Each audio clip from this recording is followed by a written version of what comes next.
Hello, Penny here. Today on my garden podcast, I'm not a big fan of using the Latin words, you might have noticed over the years. Officinalis. Yeah, easy for you to say. You're not going to get any gardening advice on this podcast. Conditions are pretty good for gardening. It's been really hot in the last week. Boiling, front page news territory in the UK. Often accompanied by, let's be honest, scantily clad females in parks, sunbathing. Oh, what a scorcher! And so we had temperatures of about, 32, 35, something like that. And it was just a bit too hot to move about and do anything. But the garden loved it, of course. And so here I am, a few days later, the temperatures have cooled down and I'm resting on my laurels. Well, I'm not. That means you're not doing anything, doesn't it? What do I mean by that? I'm pleased with the way things have turned out. Really looking good. Quite a few things are happening in the new bed near the back of the house. We've got a load of self-seeded marigolds coming up, which are a bit of a boring plant, kind of old-fashioned. But this type are really tall and fun. Oranges and lemons. Why did I say that? Oranges and lemons. I mean, yellow. It's not lemony. It's very much an egg yolk yellow and orange. And the idea is that they are, the mosquitoes don't like them. And so we've got a lot of mosquitoes in this garden at certain times of the year, especially if it gets a bit cloudy and close, a bit humid like it's getting right now. So the scent of the leaves, I think, are horrible to mosquitoes. Anathema. Look at me using a big word there. Anathema to mosquitoes, but great for bees and pollinators. So, bees and pollinators. Now, is that a tautology? Are bees the only pollinators, or are there other pollinators? Discuss. Not now, though, because I don't know the answer. So, what shall I do next? I think a rosemary, and then I'm going to have a look at a plant, but I'm not sure I'm interested in it. It's something my mother gave me. It's in a pot. I think she was a bit parsimonious with her soil in that, if you imagine a pot, a nice ceramic, it's got a cool sort of graded or ombre sort of up the side there. It's quite attractive. And she's only half filled it with soil, which I think is just quite tight. You're meant to give like a bit more, right? Anyway, I don't know what it is in there, so I'm going to have to Google it. But we're not going to do that on a podcast because it's boring.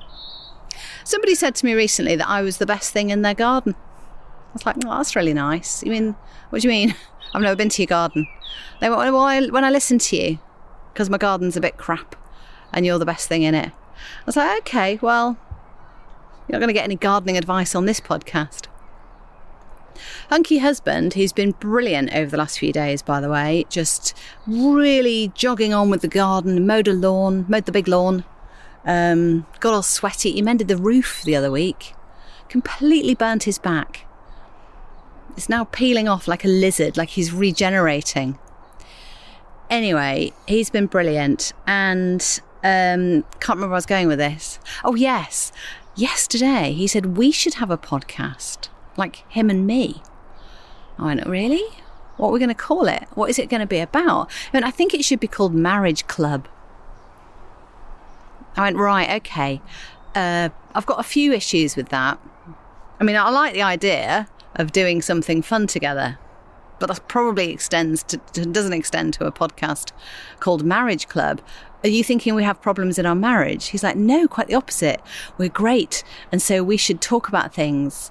I mean, what, as completely unskilled, untrained marriage experts? And he went, well, you're unskilled and untrained and you go on enough about the gardening, don't you? And that's successful as a podcast. So why can't we talk about marriage and Marriage Club? Anyway, we're working on it. We're working on the treatment for that one. Watch this space. I was like, don't you think we've got enough? We've got a media training podcast. We've got my own podcast called the Penny Haslam podcast, which is a work thing to do with communication and confidence. Then we've got another interview podcast called Workplace Confidence, where I interview people, guess what, about their confidence at work, usually leaders. And What's the other one? Oh, this one. Yeah, the one I'm on right now, the garden podcast. So to add another one into the mix where ultimately we reveal the inner workings of our marriage. And we do work together, by the way. So, we're pretty unusual in that regard. And people are often completely gobsmacked that we would work together and say oh, you work with your husband, do you? How do you do that? I would have killed him by now. Same with the husbands. You work with your wife. Oh, my God.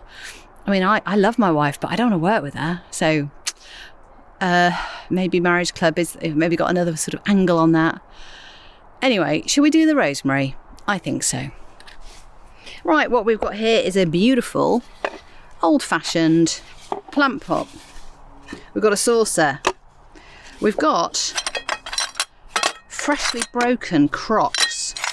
Now, I didn't say the other episode, just last time, that when I was little and I felt like a bit of an archaeologist digging in the soil in the garden, on my own, it was because every now and again I'd come across a bit of pottery. It was maybe blue and white, I seem to remember. And I remember thinking, gosh, this must have come from ancient times. But of course I realise now it's just a bit of old broken china from somebody's kitchen that had ended up in a pot and then discarded. Anyway, this is a white cereal bowl from the late noughties, purchased from IKEA, often used by pre-post-truth society in their kitchen. So that's what we're working with right now. But I want to give this rosemary a ton of drainage because they like to be treated mean, kept keen sort of thing, don't they? Because they're ultimately, I don't know, hot Mediterranean countries. They do really well there, and probably with soil that's not very nutritious. And maybe that's where I've been going wrong, but I don't really have an alternative to this incredible, just purchased, organic, multi-purpose compost. Organic compost, never had that before. And I tell you what, listeners, it bloody stinks. Absolutely stinks of I don't know, just compost, I suppose. It's how it's meant to smell, perhaps. Okay, so little rosemary. £6.95 rosemary officinalis. Yeah, easy for you to say.